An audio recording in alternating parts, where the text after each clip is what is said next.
بسم الله الرحمن الرحیم. د الله تعالی پر رسولانو باندې ایمان دی هغه صحیح شوی و. شپږ خبرې پاره کې راغلي وي. ومه خبره ده د ایمان او یقین ساتل پکار دي چې د الله تعالی انبیاء کرام هغه معصوم او پاک وي. حضرت مفتی صاحب دامت برکاتهم لیکي چې داغه مطلب دا دی چې داغه د اول نه واخله تر اخره پورې داسې سلیم الفطرت او سلیم القلب وي چې داغونه د اراده سره د ګناه او د خطا صدور ناممکن وي. حضرت مفتی صاحب دامت برکاتهم هغه د قران په ترجمه کې سوره یوسف کې فرمایلی د حضرت یوسف علی السلام بارکه چې الله تعالی فرمای چې لولا ارى برهان ربي کچره یوسف علی السلام د الله تعالی برهان نوې مونږ کړه نو دې به د زلیخې د دعوت شکر شوه وي. هغه متعلق حضرت مفتی صاحب دامت برکاتهم فرمایلی چې برهان او دغه رنګ سلیم القلب سلیم الفطرت هغه بارکه یو حضرت مفتی صاحب فرمایلی یوم لا ينفع مال ولا بنون الا من اتى الله بقلب سلیم. قلب سلیم بارکه تقریبا دغه څنګه ملتا جلتا تشریف فرمایلی و. فرمایلی چې کله سړی د اول نه تر اخره پورې خپل زړه د ګناهونو متنفره ساتي الله تعالی دې ته یو قوت او طاقت ورکي. کچره پیغمبر وي نو بیا غسل نغنه د خطا او د ګناه اراده هم نکېږي. انبیاء کرام متعلق زمونږ د ایمان او یقین دي چې هغه د خطا اراده نه کوي د ګناه اراده نه کوي. او فرمایلی چې کله یو مؤمن بنده هغه کوشش کوي دغه رنګ زړه د اول نه تر اخره پورې د ګناهونو متنفره ساتي نو هغه ته الله تعالی به دا قوت او طاقت ورکوي چې هغه نه اراده وکړي دي شي به الله حفاظت کوي ګناه ته ونشي یا د اراده نه پس ګناه ته وشي خو الله بیا دته د توبې توفیق ورکوي. دوباره انبیاء کرام د اول نه تر اخره پورې هغه د غوزرونه محفوظ وي دغه فطرت هغه سلیم او محفوظ وي. اتمه خبره د ایمان او یقین ساتل پکار دي چې یو کس هغه په خپل کوشش سره خپل مهنت سره عبادت سره او ریاضت سره پیغمبر نشي جوړه نبی او رسول نشي جوړه دي بلکې نبی او رسول هغه کسان وي چې الله تعالی د ازل نه داغو د نبی جوړېدو او د رسول جوړولو الله تعالی مخکنه انتخاب کړی وی اراده فرمایلی وی.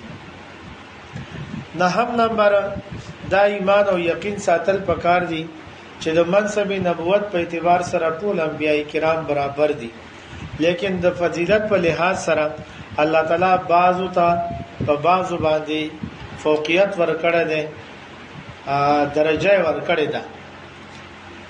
په دې اعتبار سره چې کم قسم الله تعالی پیغمبر جوړ کړه ده نو بیا نور امتیان نور مؤمنان جنات او انسانان دا ټول دغه درجه ته نشي رسیدي. په دې اعتبار سره هغه برابر دي چې د نبوت منصب هغه ته رسیدلی دي.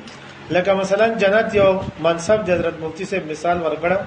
جنت منصب دی چې څوک هم جنت ته نه وته لغه جنتیان دي نو په جنتیانو کې دوه کې هغه برابر دي خودن بیا درجات دی به یو هغه جنت دی چې هغه به نبی کریم صلی الله علیه وسلم ته ملاویږي او یو جنت آخری د ټول نه په اخره کې چې جنت ته زی هغه ته د دنیا په لاسه باغه ته جنت ملاویږي یو منصب دادي.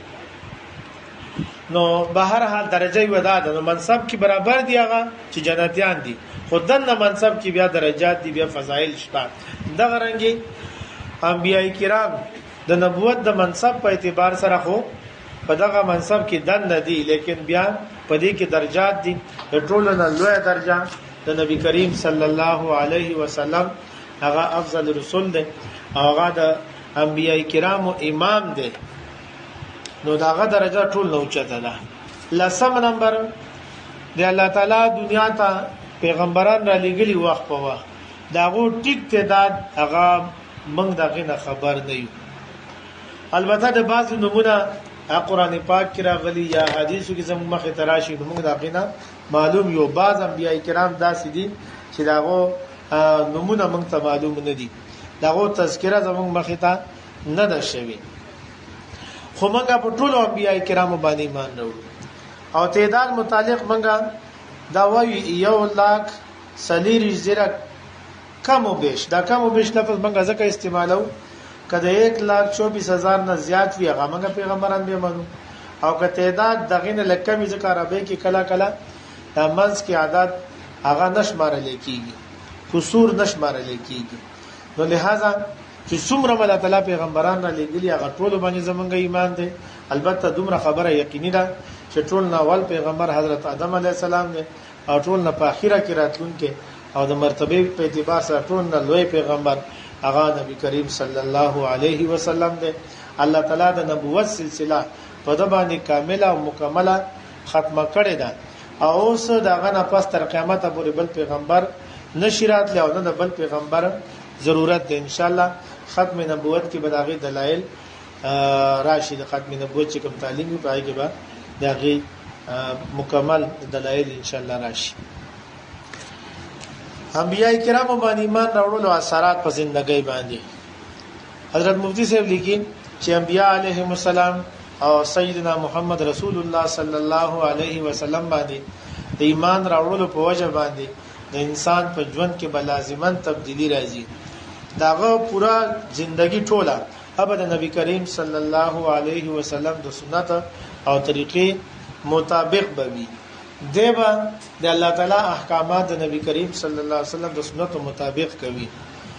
او دویمه خبره پدې کې دا ده چې د نبی کریم صلی الله علیه وسلم د سنت مطابق د الله بندگی کوي نو پاغه کې به خیر او نفع ګوري او محسوسوي به. او مفتی سے په اخره کې لیکلي دي چې څوک د نبی کریم صلی الله علیه وسلم دغه خبرو اتباع نه کوي، دغه سنت او اتباع نه کوي او چې کومه خبره نبی کریم صلی الله علیه وسلم نه یقیني او په داسې طریقې سره راغلي چې زمونږ پاګې باندې اطمینان وي او بیا دا خبرو اتباع نه کوي، پیروي نه کوي. حضرت مفتی صاحب لیکي چې دا حقيقي ایمان نه دی، دا د ایمان زعم، د ایمان ګمان دی او د ایمان خیال دی. او دا سره صرف خوش فهمۍ کې مبتلا دی، حالانکه د نجات دارومدار هغه په حقيقي ایمان باندې دی، هغه په خوش فهمۍ باندې د نجات دارومدار بالکل نه دی. الله تعالی دې موږ ته واستو ایمان نصیب